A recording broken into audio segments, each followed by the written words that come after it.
Hi. I'm Delia Lewis, and welcome to another edition of New Day, New Beginnings. Now, today, my title is Who's Got Your Back? Who's got your back? And I mean by that, you know what I mean. Who's somebody you think you can count on no matter what, 24 hours a day, 7 days a week, no matter when, where, what, just be available to you. Who would you say you can count on? Well, how do I put this? A lot of times people will say, well, yeah, I'm with you, And they'll say that you can count on them and all that kind of stuff. But can you really? I mean, how do you know? I mean, that's important, because people, they'll always be with you as long as everything is going good. But what happens when things are really bad? What happens then? Have you ever heard the expression, when the going gets tough, the tough get going? Have you ever heard that before? Well, it's an old saying. Uh-oh, I better not talk too much about that, huh? But anyway, so that's why it's important, I think. I think it's important to get to know people. Don't form opinions right away, or, you know, just no quick snap judgments, because you got to get to know people. And actually, you never really do, because how do you know that's the real them?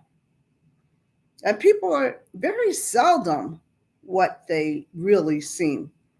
And you should know that, because how many times have you, let's say you went to an event and you met somebody and you were saying later, oh yeah, I like them, they were really nice. And then a month or two later, you're saying, well, I didn't know he or she, I didn't know they were like that, or um, they didn't used to be like that. Yes, they did. You just didn't know it. They just didn't show that to you. First impressions, people are always trying to let you see their good side. They want you to like them, so they have to show you their good side, right? That's what they do. And a lot of times, sometimes we do it too. So today we're going to be reading from Psalm 55, and I want you to just keep that thought in mind. Who would you have in mind that would have your back 24/7? Because we're going to go through Psalm 55, and when we're done discussing it and reading it, we'll know exactly who that someone should be. Okay, so let's go to Psalm 55, and we're going to start right in verse 1. Let me get my book up here. Okay, Psalm 55 says, very first verse, give ear to my prayer, O God, and hide not thyself from my supplications. This is already a desperate prayer. This is already another desperate prayer. And that's why it's called The Lord Will Sustain You. And we're going to find out just how that's done. So, what is he saying? Give ear to my prayer.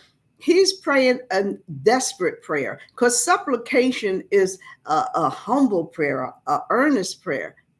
And you're just asking God to please hear me at this time and show me, help me, let me know what I need to do. Or maybe he just wants you to wait on him. And then it says, verse 2 says, attend unto me. Pay attention to me, Lord, and hear me. I mourn in my complaint, and I make a noise. That means to mourn is in great grief or great sorrow. And my complaint is my expression of grief. He's telling me, Lord, I need your help for this situation. I don't know how to get out of it. I come to you for guidance. And that's what he's praying desperately about. And the reason why, look at verse 3, because of the voice of the enemy, because of the oppression of the wicked. Well, we know who the wicked are. We know the wicked are the evildoers. We know the wicked are those that are always doing things outside of God's will. We know who they are. But the oppression, who are the oppressed? The people that they're doing it against. And what is oppression? Oppression is any unjust use of power, of authority. Now, just like they're talking about it here, we have oppression right now in our own situation, in our own city, in our own country. And in many countries, you see oppression where the wars are going on. Those people are victims of oppression because that's the power of the country that's trying to take them over. Right here, we have oppression because of the same thing. And I'm going to say, I'm going to say like police brutality, even. They're using their authority to arrest whoever they want or to take to jail whoever they want, to kind of beat up whoever they want because they have the authority. They have the power. So their victims are the oppressed. And that's why he's giving such a desperate prayer, because he is a victim of oppression. He said, the oppression of the wicked, because they cast iniquity upon me. And iniquity is the gross injustice that they're doing. And in wrath, they hate me. And wrath is a strong, vengeful type anger, one which we shouldn't have. That's terrible. Vengeful anger is terrible. And that's like examples. Oh, here I go again. Examples are people using their power, or they can buy whatever they want. Now, I'm going to just come out and say it. I see it on the news every day, and you know what I'm going to say. Trump, how can you run for president and make a statement like, if I don't win this election, there's going to be a bloodbath? How do you do that? Why would you want somebody like that to run your country? Not only is he saying there'll be a bloodbath if he doesn't win, he's also saying he's going to be a dictator. He worships Putin and all those people that are running their country. A dictator is somebody who says, do it my way or you get hit the highway. He's saying, do it my way or there is no other way. Who wants that for a leader? That's not it being a leader. That's being just what he said, a dictator. You can't allow that thing to happen like that. And that's what these people are seeing back then. So these words here are true back then, but it's also true in today. And they use intimidation. I mean, that's all it is. Money, power, and intimidation. And that's the same thing that happened here. And that's what causes oppression.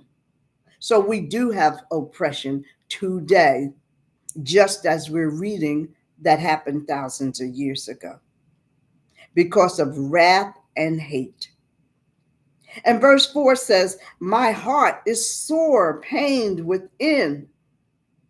And it says sore pain. That means very sensitive, very stressful.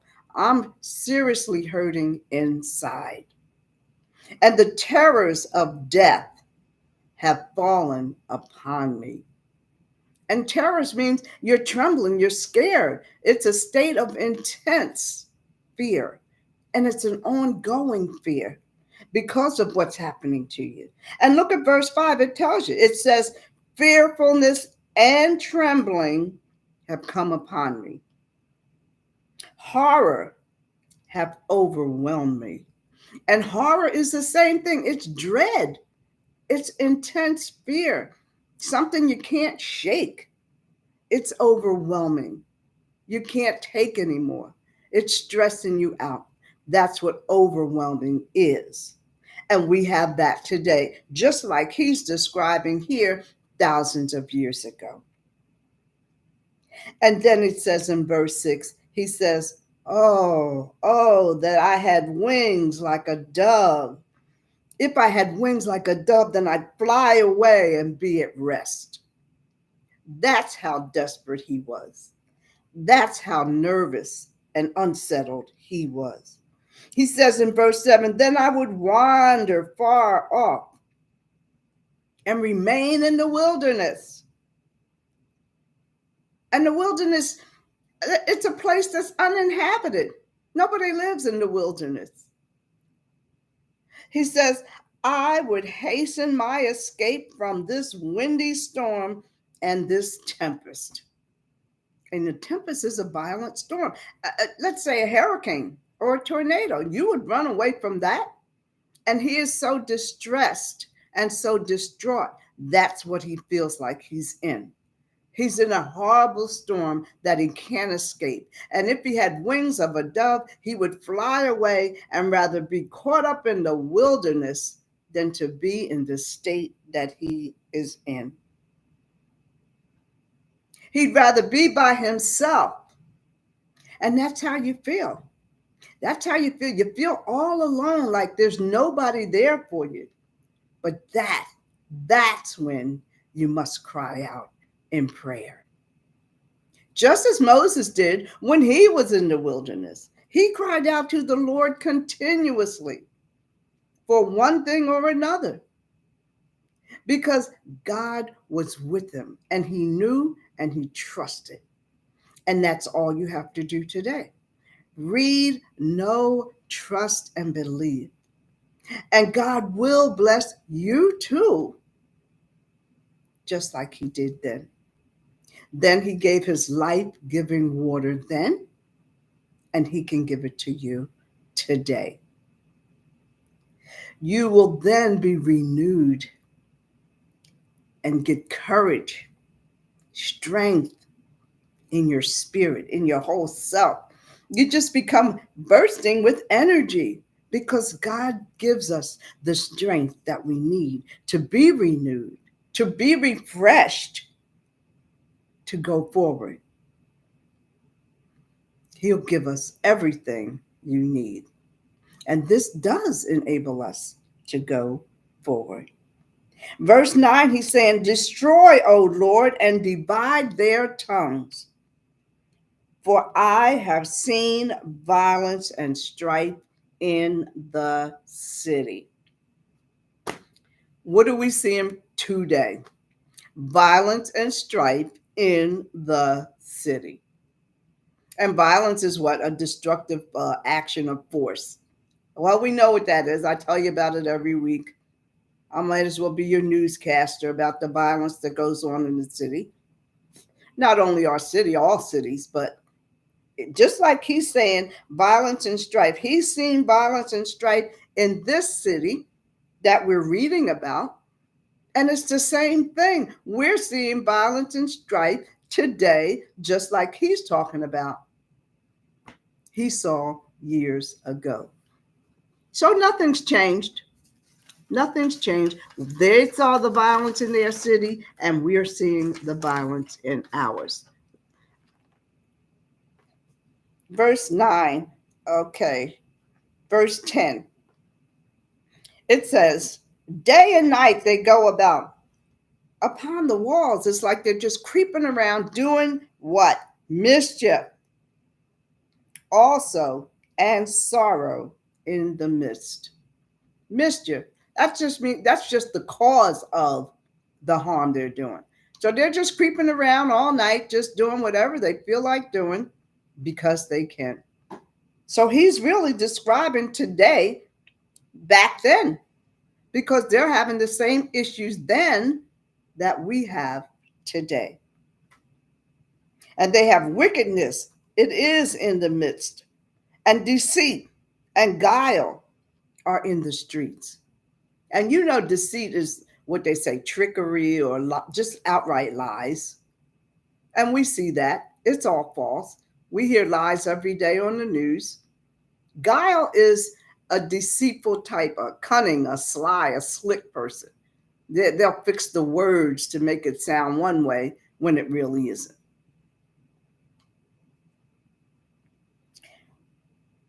Now, verse 12 says, look at this. It was not an enemy. It was not an enemy that reproached me. And reproach means deceit, discredit. So he's saying it wasn't even an enemy of mine that discredited me or talked badly about me or lied about me. It wasn't even an enemy. If it was, he says, then I could have borne that. I could have taken that. And it wasn't anybody who hated me, because I could have handled that. If it was somebody I didn't know that hated me, I could handle that. Or anybody that magnified himself against me. And in this instance, to magnify oneself, it simply meant that he was exaggerating himself. Don't believe what he says. Believe me. I can do this and I've done that and I know this and I know that. It may be lies, but he's magnifying himself so that you'll believe him and not the person you've been talking to. He said, even if it had been somebody like that, he said, I would have hidden myself from him. I could have escaped from him. Look at verse 13. Verse 13 says, but it was thou, it was you. It was a man of mine own equal, my guide and my acquaintance. Somebody he knew. He said if it was somebody he didn't know, he could have handled it. But look who it was. It was you, one of my friends, my acquaintance. And that just goes to show you that, you know, it could always be anybody. And look at verse 14. He said, they were close friends. We took sweet counsel together. We walked to the house of God together. We were in each other's company. That's total deceit. And this can come from anybody. Deceit can come from any family, friends, jealousy of a stranger. Deceit can come from anyone. That's why you've got to be careful of what you listen to and who you listen to and who you associate with. Because deceit can come from anywhere. And it's usually where you least expect it to come from. Verse 15 says, let death seize upon them and let them go down quick into hell. For wickedness is in their dwelling and among them. So whoever it is that's being this deceitful, wicked person, it's saying the evil person, the wickedness that they're doing, it's in them as a person, but it's also in their dwelling. So that means it's in their home. It's where they live. So they're in this nasty, negative environment all the time. But verse 16, he says, as for me, I will call upon God, and the Lord shall save me. I'm with him on that. I trust nobody as much as I trust the Lord. And look at verse 17. He says, whether it's evening, morning, noon, night, doesn't matter. I will pray and cry aloud, and he shall hear my voice. Pray and cry aloud. And to cry aloud is just like we said before, to cry out in desperation. Because I'm in a desperate spot, I need help and I need it now. And he did. He shall hear my voice. He hath delivered my soul. in peace from the battle that was against me. Your soul is your whole self. Now you're totally at peace from the battle that was against me, for there were many with me. Let's jump to verse 22 because that says, so now that I've told you who delivered me, cast your burden upon the Lord, and he shall sustain you. So it's simply saying, do the same thing I did, and you'll get the same result. He'll sustain you, he'll keep you, he'll nourish you, he'll uphold you, he'll give you the strength you need. Cast your burden upon the Lord, and he shall sustain thee. He shall never suffer the righteous to be moved. And in this instance, the word suffer means to put up with. He's not going to put up with anybody who is righteous doing God's will, of course. He's not going to have you be moved. He'll move them, but he will not let them move you. Verse 23 says, but thou, O God, shall bring them down into the pit of destruction. Bloody and deceitful men shall not live out half their days, but I will trust in thee. So all we got to do is follow, do the same thing. Cry out in prayer. Trust that your prayers will be answered, just as these were answered. God sees everything, everybody. He knows what's going on, but he's got to do things his way in his time. That's the difference. That's the difference.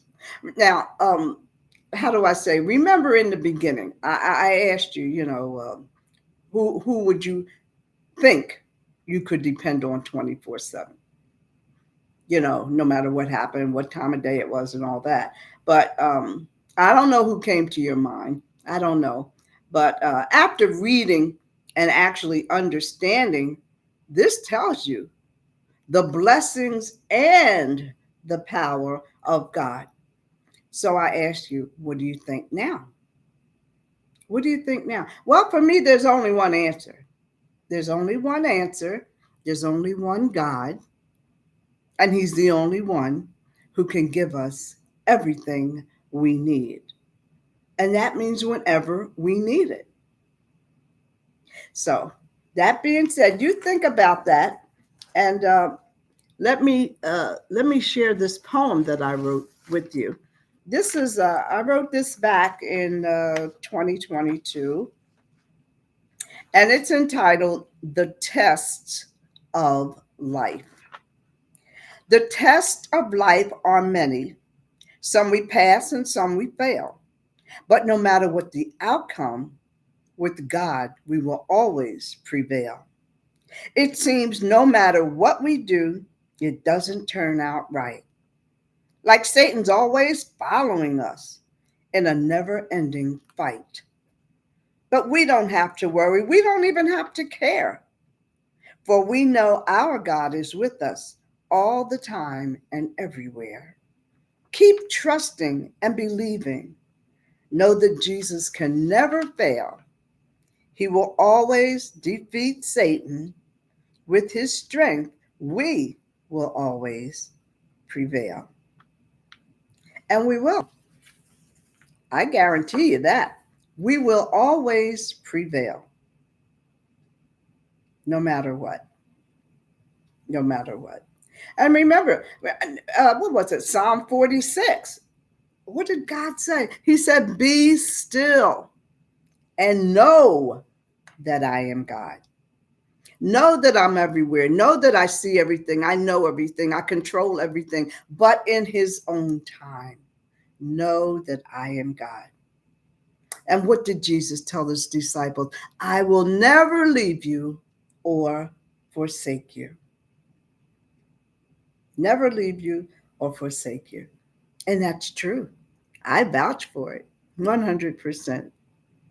And my closing words for today are, Let God take the wheel and you just go along for the ride. And I guarantee you, He'll take you places you never dreamed of. And until next week, I'm Lelia Lewis. Thanks for joining me.